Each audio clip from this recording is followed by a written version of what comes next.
All right, folks. We are now excited to welcome our final Ignatian Network speaker to the stage. Give it up for Darius White, an English teacher at St. Ignatius College Preparatory in San Francisco. Welcome, brother.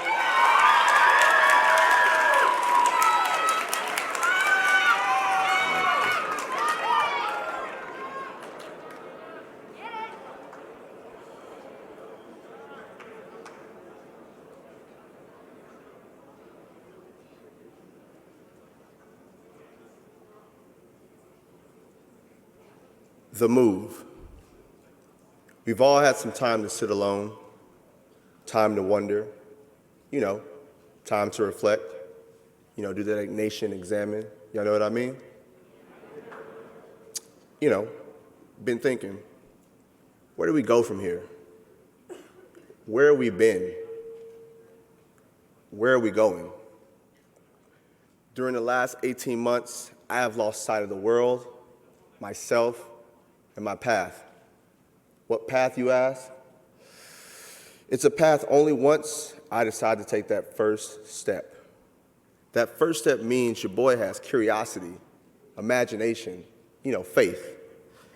First in my mind, then by foot, I make my first step. And that first step doesn't have to be forward. I'm taking many steps back, out of mistake, and others out of necessity, to gain perspective. With my first step, I decided to stand in front of that mirror, that man in the mirror. I was stunned by the fact that I couldn't remember the last time I looked so deeply into someone's eyes, let alone my own. Y'all feel me out there? What did I see? I couldn't make it out at first, for my vision had been blurry for some time due to the hours of staring at a screen, avoiding eye contact with myself. Only when the computer battery died did I see parts of myself in the darkened screen. I guess I was lost in a projected reality, y'all. One in which mass couldn't stop the mass spread of violence. One in which faith was mocked as fiction. And one in which division was the new religion. What has come of these missteps?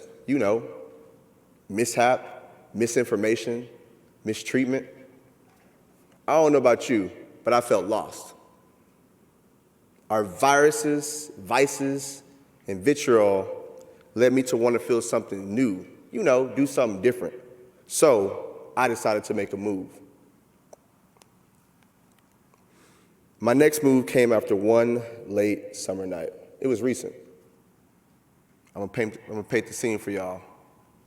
Late night, maybe 1, 2 o'clock in the morning. Car guts hanging out, my heart racing, and my body so still in the back of that police car. I wish I stayed on path that night, for real, y'all. I wish I stayed on path instead of swerving that night. I wish my mama was there to protect me as I sat scared, stiff, locked in the back seat like a caged animal. I hope you know why this caged bird did not sing. And it ain't because of this lovely black skin and this lovely hair. Because I'll tell you, my black is beautiful, our black is beautiful, our identities are beautiful.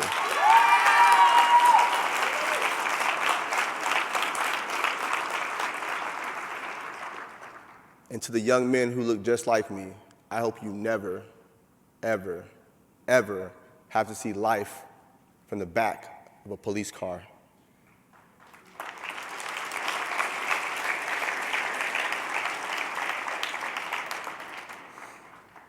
At that moment, only they can let you in.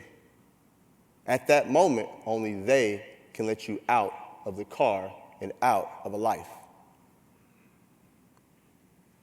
I wish I never thought of them, y'all.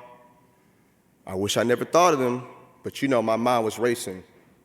And I hope we never forget them. Philando Castile, Tony McDade, Sandra Bland. My mama looked like Sandra Bland. I got brothers that look like Philando Castile. I got homies, transgender, LGBTQ, like Tony McDade. I could have easily been one of them if this black body made any sudden moves. And it didn't matter how many degrees I had, how many times I got into college, how proper and white my voice seemed. It just didn't matter at that moment. I was just another black person in the back of that car. I could have lost my life twice that night, by accident and by cop. And I'm not taking shots at individual cops. I'm just letting you know I'm not gonna lay down for no institution.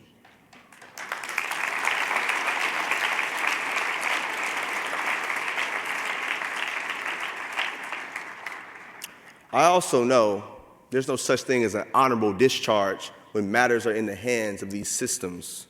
You know, the intersectional isms and phobias. Of course, our identities are intersectional, but we can't forget about the isms. Y'all know what I'm talking about? Okay, y'all there with me? That night, back home, I sat in silence, wondering if heaven was waiting on me. Silent night, holy night. I hope you know the song. After a few days of reflection, I thought about whether or not I was moving towards heaven. While I've never been there, I saw heaven when I looked into the eyes of my friends' newborn babies.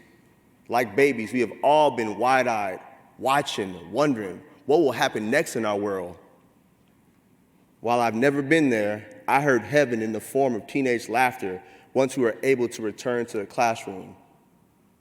And while I've never been there, I felt heaven once I felt the spirit of my late cotton-picking grandmother next to my bed, using her silence to rest my worries and awaken my faith. And at some point through it all, I would say we've all felt alone in that silence, so piercing, so present. Again, I decided to move within that silence. I had begun my internal pilgrimage. In that silence, my hopes and dreams became the soundtrack of my journey to rediscovery. And when I let myself ask what if and why not, I could hear my intuition calling, ringing, singing to me and my imagination. If you don't believe me, sit and listen to your mind, body, and spirit, and tell me you don't hear anything.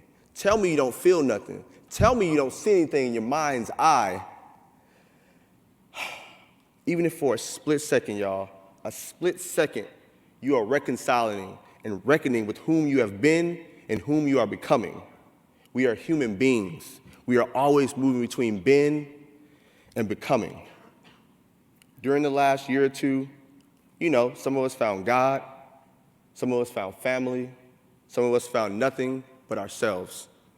The process of finding means we were moving and probably connecting to something, a universe, a person, a vision, all of which require various pieces, people, and procedures to make a whole. You know, a kinship, if you will. Sure, I'm just a black kid from Texas, right? I'm just a black kid from the country. One cow, one store, one school. I take that back. I take a step back. I am more than just a black kid from Texas. He is more than just his parents' wealth. She is more than just her body, and they are more than an imaginary gender binary.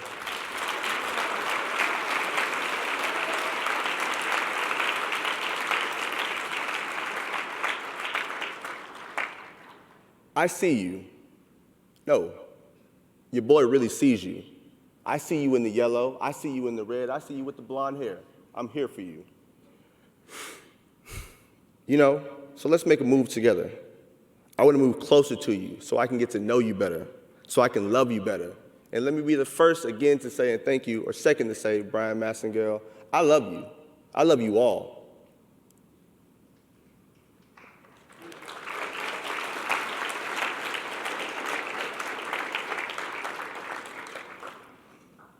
And I'm not saying our paths will be easy to find or easy to navigate. I actually have no idea where these paths will lead us. Hell, for heaven's sake, I just hope we see and recognize one another in motion. Maybe even make our pilgrimage together, hand in hand, arm in arm. Maybe even make these moments into momentum and momentum into movements. I don't mind leading or following. as long as I am moving with you and we are moving together. And that's the move.